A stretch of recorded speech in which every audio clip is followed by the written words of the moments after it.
کہ یہ قرآن قیامت کے دن جو اس کو نہیں مانتے ان کے لیے حسرت اور افسوس کا ذریعہ بنے گا، کیونکہ اللہ نے اپنی حجت اپنے بندوں پر تمام کر دی ہے، ایک ایک چیز کو بہت وضاحت سے بیان کر دیا ہے۔ اس کے بعد بھی اگر کسی کی سمجھ میں نہ آئے تو وہ بدبخت ہے۔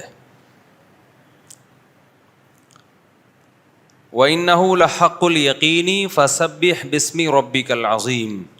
سورہ الحاقہ کو ختم کس بات پہ کیا کہ پس اے مخاطب تو اپنے رب کے نام کی تسبیح بیان کر، وہ رب جو عظمت والا ہے۔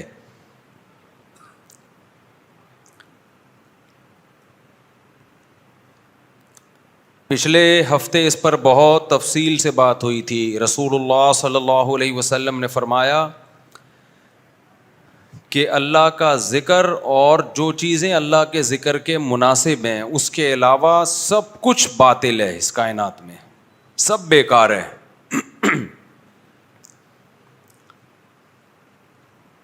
یعنی اس پر میں نے بات کی تھی نا، اور کہ جو کچھ بھی ہمیں دنیا میں نظر آتا ہے جس کو ہم بہت زیادہ ویلیو دیتے ہیں، اللہ کی نظر میں اس کی قیمت کتنی ہے؟ 2 ٹکے۔ پھر اس پر میں نے بیان میں بتایا تھا کہ بھئی اشکال ہوتا ہے، یہ تو بڑی قیمتی چیزیں یہاں پہ، ایک ایک ڈائمنڈ آپ کو پتہ ہے کروڑوں روپے کا بکتا ہے، بڑی بڑی گاڑیاں ہیں، 4 شادیاں ہیں، بڑے بڑے بنگلے ہیں، اور عیاشی ہے، چاند پہ جا رہے ہیں، اور مریخ پہ پہنچنے کی ابھی پلاٹنگ شروع ہو گئی ہے مریخ پر۔ ایک صاحب میرے پاس آئے، دنیا کہاں سے کہاں پہنچ گئی، مریخ پہ لوگ پلاٹ لے رہے ہیں، جائیدادیں خرید رہے ہیں، اور ہم پٹرول ہی کو رو رہے ہیں۔ میں نے کہا بھائی مریخ پہ جائیدادیں خریدو یا آسمان پہ خریدو، تھوڑے دنوں میں جانا کہاں ہے؟ قبر میں۔ تو اتنا زیادہ ٹینشن لینے کی کوشش مت کرو۔ اس دنیا میں جائیدادیں خریدنے والا کہاں جاتا ہے؟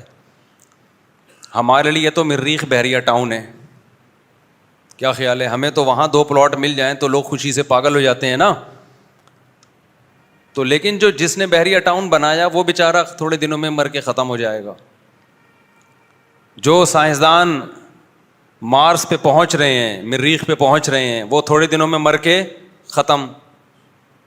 تو یہ موت اور فنائیت یہ ایسی چیز ہے جس نے اس دنیا کی ویلیو کو 2 ٹکے کا نہیں چھوڑا، لیکن ٹکے ٹکے کے لوگ ہمیں دنیا کی ویلیو ہمارے دل میں بٹھا رہے ہوتے ہیں۔ 2 ٹکے کے لوگ جن کو خدا کافر کہتا ہے، جن کے لیے اللہ جہنم کی وعیدوں کے وعدے کرتا ہے، وہ 2 ٹکے کے لوگ ہمیں بتا رہے ہوتے ہیں بہت بڑی چیز ہے یہ دنیا، کچھ بھی نہیں ہے بھائی۔ اس پر پھر ایک اشکال ہوتا ہے نا کہ پھر چھوڑ دیں دنیا، تو اس کو میں نے جواب دیا تھا، میں تاکہ یہ جو آج کا بیان ہے نا پچھلے بیان سے اس کا لنک ہو جائے، اس لیے میں تھوڑا سا، جن لوگوں نے ڈرامے دیکھتے تھے نا پہلے، ڈراموں کی قسطیں آتی تھی، تو جب جو 6ٹھی قسط سے شروع کر رہا ہے تو وہ شروع میں دیکھتا تھا پرانی 5 قسطوں کا خلاصہ نظر آ جائے کہیں اس کو۔ تو ابھی نئے لوگ آئے ہوئے ہیں نا، تو ان کو پرانا بیان سے میں جوڑنے کے لیے تھوڑا سا خلاصہ بیان کر رہا ہوں۔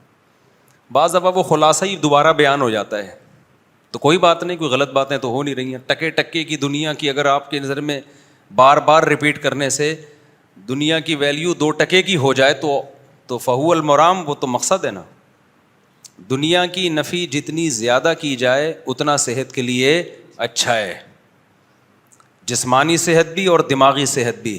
یہ خوب سمجھ لو، دنیا کمانے سے انسان کی ٹینشن ختم نہیں ہوتی، ٹینشن ختم ہوتی ہے محبت سے، ٹینشن پیدا ہوتی ہے محبت سے اور ختم ہوتی ہے دنیا کی محبت ختم کرنے سے۔ دیکھو آپ کا کسی سے عشق ہو گیا، آپ کو شادی اس کی کہیں اور ہونے والی تھی یا ہو رہی ہے، آپ ٹینشن میں جاؤ گے نا، کیا خیال ہے بھائی؟ لیکن اگر آپ کو کوئی اچھی نہیں لگ رہی، آپ کے ابا نے وہاں آپ سے پوچھا کہ تیری شادی کرا دوں، آپ نے کہا مجھے بالکل پسند نہیں ہے، اب اس کی کہیں اور ہو رہی ہے، آپ ٹینشن میں جاؤ گے؟ آپ بولو گے اچھا ہے میری جان چھوٹ رہی ہے یار، اچھا ہے، ایسا نہ ہو مجھے کوئی پہنا دے۔ تو جس چیز کی ویلیو آپ کے دل میں ہوتی ہے اسے چاہنے کی فکر بھی ہوتی ہے, اس کے چھوٹ جانے کا غم بھی ہوتا ہے. دنیا میں آج جتنی ٹینشنیں ہیں, جتنے غم ہیں, ان کے پیچھے کوئی نہ کوئی چاہت ہے. جو چاہت آپ کی پوری نہیں ہو رہی ہوتی, اس بیس پہ آپ غم اور ٹینشن میں جا رہے ہوتے ہو. تو ایک حل تو یہ ہے کہ آپ کی ساری چاہتیں پوری کروا دی جائیں تاکہ ٹینشن ہی نہ ہو. یہ کسی کے باپ میں بھی اس دم نہیں ہے. دنیا میں کوئی ایسا انسان پیدا ہی نہیں ہوا ہے جس کی ہر چاہت اللہ نے پوری کی ہو. یہ ممکن ہی نہیں ہے کہ آپ یہ چاہ رہے تھے یہ بھی مل گیا, وہ چاہ رہے تھے وہ بھی مل گیا, یہ چاہ رہے تھے وہ بھی مل گیا, وہ چاہ رہے تھے وہ بھی مل گیا. یہ ایسا نہیں ہوتا بھائی. ایسا کریں گے تو کوئی بھی نہیں آئے گا. ایسا کریں گے تو کوئی بھی نہیں آئے گا, اور نہیں کریں گے ایسا تو سب آ جائیں گے پھر.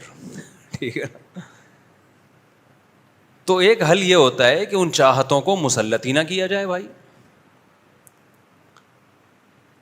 تو میں یہ عرض کر رہا تھا کہ پچھلے بیان میں نے یہ بات کہی تھی نا کہ جب کچھ ہے ہی نہیں, اس دنیا کی کوئی حیثیت ہی نہیں ہے, تو ہم پھر تھوڑی جتنی ہے وہ بھی نہ رکھیں.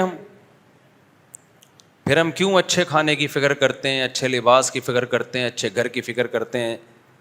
تو میں نے بتایا تھا نا کہ مسافر خانہ ہے, مسافر خانے میں سفر اچھا گزر جائے تو زیادہ سہولت سے گزر جاتا ہے.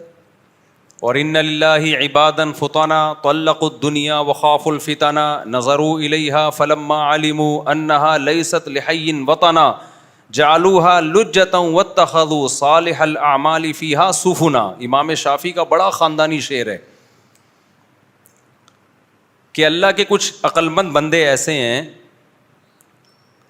ان للہ عبادا فطنا طلقوا الدنیا وخافوا الفتنا, انہوں نے دنیا کو طلاق دے دی اس لیے کہ ان کو ڈر تھا یہ ہمیں برباد کرے گی. جب انہوں نے دیکھا نا لوگ فلاں بھی ٹینشن میں, فلاں بھی ٹینشن میں, فلاں ڈپریشن میں, اس کو ڈپریشن اس چیز کی کہ وہ نہیں ملی, اس کو اس چیز کی میرا بحریہ ٹاؤن میں پلاٹ نہیں ہے, اس کو اس چیز کی کہ میری صحت کیوں ٹھیک نہیں ہو رہی, دوائیں کھا رہا ہوں پیٹ ہی ٹھیک نہیں ہو رہا, کینسر ٹھیک نہیں ہو رہا. میں نے کینسر کے پیشنٹ بھی پاگل ہوتے ہوئے دیکھے ہیں جن کو ڈاکٹر نے بتا دیا آپ 6 مہینے تک زندہ رہیں گے, اس کے بعد مر جائیں گے. وہ بیچارے پہلے ہی مر گئے غم سے.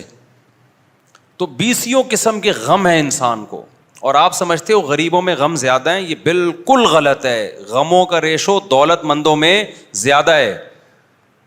آج ایک نفسیاتی ڈاکٹر آئے نا, باہر ملک میں پڑھ رہے ہیں, ابھی لڑکا ہے بن رہا ہے, تو میں نے وہ مجھے کہہ رہے تھے کوئی نصیحت کریں. میں نے ایک نصیحت کی, میں نے کہا دیکھو نفسیاتی ڈاکٹر کے پاگل ہونے کا چانس دوسروں سے زیادہ ہوتا ہے.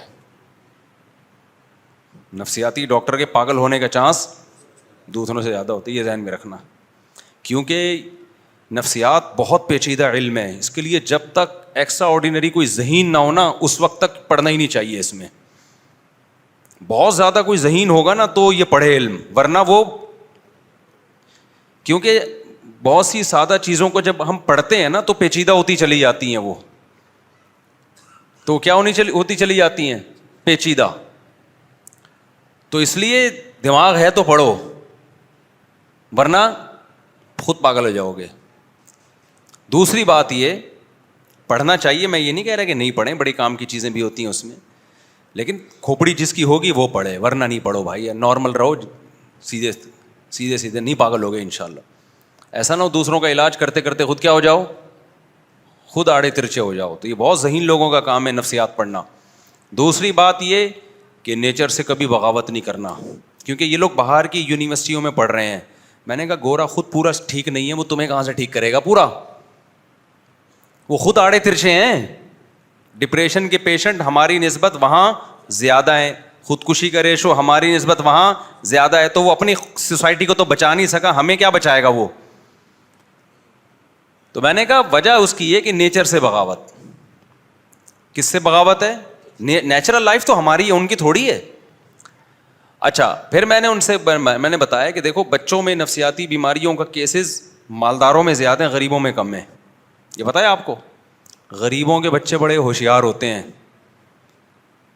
بہت کم نفسیاتی کیسز ہوتے ہیں غریبوں میں. میرے پاس جو آتے ہیں زیادہ مالداروں کے کیس آتے ہیں. وجہ اس کی ہے کہ بچوں کو بچپن میں اتنا زیادہ لاڈ پیار ملا ہوتا ہے, غریب تو 2 تھپڑ لگا کے اپنی ٹھڑک پوری کر دیتا ہے. غریب کے پاس پیسے تو ہوتے نہیں ہیں, اب دیکھو غریب کا بچہ غریب کے پاس آیا, ابو مجھے یہ کھانا ہے, لالی پاپ کھانی ہے, مجھے گولا گنڈا کھانا ہے. انڈیا والوں کو گولے گنڈے کا ہی نہیں پتا کیا ہوتا ہے. وہ کہتے ہیں, نیچے کمنٹس میں لکھے ہوتے ہیں گولا گنڈا کیا ہوتا ہے. تو گولا گنڈا کھانا ہے, میں نے یہ کھانا ہے. غریب کیا کرے گا, ایک چمبا لگا دے گا, بولے گا جا بے. وہ نفسیاتی ڈاکٹر سے نہیں پوچھے گا کہ ایکچولی ڈاکٹر صاحب میرا بچہ نا مسلسل گولا گنڈا مانگ رہا ہے مجھ سے, تو مجھے لگ رہا ہے اس کو کوئی پرابلم ہے. تو پھر ڈاکٹر آئے گا, معائنہ کرے گا, چیک اپ کرے گا, میڈیسن لکھ کے دے گا, اور کہے گا ایکچولی آپ بچوں کو موٹیویٹ کریں, کاؤنسلنگ کریں کہ گولے گنڈے نہیں کھائیں, وہ کچھ اور کھا لیں. غریب کے پاس نہ پیسے ہوتے ہیں نہ مشورے کا ٹائم ہوتا ہے. ٹھیک ہے, وہ کیا کرے گا, 2 لگائے گا ادھر جا کے. اور بچے بھی زیادہ ہوتے ہیں غریبوں کے, تو بچے بھی زیادہ ہوتے ہیں, تو بچہ مشغول بھی ہو جائے گا بہن بھائیوں میں, بزی ہو جائے گا, کیونکہ بہن بھائی بہت ہیں اس کے. ایک تھپڑ کھائے گا, اور بڑا والا ہے تو چھوٹے والے کو پارسل کر دے گا. وہ ہمیں یاد ہے ہمارے بڑے بھائی کو جب ڈانٹ پڑتی تھی تو پارسل کدھر ہوتی تھی, چھوٹے والوں میں پارسل ہوتی تھی. تو وہ چھوٹا والا اگلے والے کو پارسل کرتا ہے. ہم اسکول میں لائن میں کھڑے ہوتے تھے نا, یہ کھیل کھیلتے تھے ہم. جو سب سے لائن میں پیچھے ہوتا تھا نا, اگلے کو ایک گدی پہ رکھ کے مارتا تھا. وہ غصے میں پیچھے دیکھتا, ہم کہتے پارسل کر دے آگے. کیا کر دے, وہ اگلے والے کو لگاتا تھا, وہ غصے میں پیچھے مڑتا, کہتے پارسل کر. تو وہ گھوم گھوم کے نا تپیڑا آخر میں جا کے لگتا تھا وہ. خیر, تو میں نے کہا بھائی نیچرل ماحول میں جو ہے نا, نیچر سے بغاوت مت کرو. تو وہاں کیا ہوتا ہے کہ بچوں پہ بالکل, بچے زیادہ مار کھانے سے بھی بگڑتے ہیں, وہ بھی پاگل ہو جاتے ہیں, وہ بھی ٹھیک نہیں ہے. لیکن لاڑ پیار سے بھی کیا ہو جاتے ہیں, بہت زیادہ لاڑ پیار, کچھ بول ہی نہیں رہے ان کو, تو وہ بھی تو وجہ اس کی یہ کہ دیکھو جیسے آپ کی باڈی کا ایک امیون سسٹم ہے نا, اگر آپ بہت زیادہ بچنے کی, صحت کی فکر کرتے ہو, تو آپ کا امیون سسٹم اتنا زیادہ خراب ہو جاتا ہے کہ پھر کبھی کوئی ذرا سی کوئی الٹی سیدھی چیز گئی, آپ بیمار. یعنی آپ میں وہی برداشت کرنے کی طاقت ہی نہیں رہتی. تو بالکل اسی طرح دماغ کی حالت ہے کہ جس کھوپڑی نے کبھی ٹینشنیں نہ اٹھائی ہوں بچپن میں, اس میں پھر ٹینشن برداشت کرنے کی طاقت ختم ہو جائے. بچہ جب بن رہا ہوتا ہے نا, ہر چیز اس میں اس کے سافٹ ویئر بن رہے ہوتے ہیں. اگر اس کو ٹینشن ہی نہیں دی ہے تو ٹینشن برداشت کرنے والے سافٹ ویئر پیدا ہی نہیں ہوتے اس میں. پیدا بچپن میں ہی ہو جائیں گے جو ہونا ہے, پھر وہ ٹائم کے لحاظ سے اپ گریڈ ہوتے رہتے ہیں. اگر پیدا ہی نہیں ہوئے, اس نے کبھی ڈانٹ بھی نہیں کھائی, وہاں تو ڈانٹنے پر پابندی, مارنے پر پابندی, اور اتنی سختیاں ہیں کہ وہ نہیں ہو سکتی. وہ پھر بچے میں وہ کوالٹیز پیدا نہیں ہوتی ہیں, چھوئی موئی بن جاتا ہے بالکل وہ. تو اور پھر بدتمیز بھی بن جاتا ہے بعض دفعہ بچہ, باپ کا احترام ہی نہیں جانتا, ماں کا احترام ہی نہیں جانتا, بڑے مسائل ہو جاتے ہیں. تو میں نے کہا بھائی آپ کیونکہ وہاں پڑھ رہے ہو نا باہر ملکوں میں, تو ایسا نہ ہو کہ آپ انہیں کو ہر چیز میں اپنا باپ ماننا شروع کر دو. اور جو اسلام نے ایک بیلنس ہر چیز میں رکھا ہے, ہمارے نبی نے تو ہمیں حکم دیا کہ بچہ 7 سال کا ہو تو نماز کا حکم دو, جب 10 سال کا ہو جائے پھر بھی نہیں پڑھتا, اب اس کی چترول لگیں گے.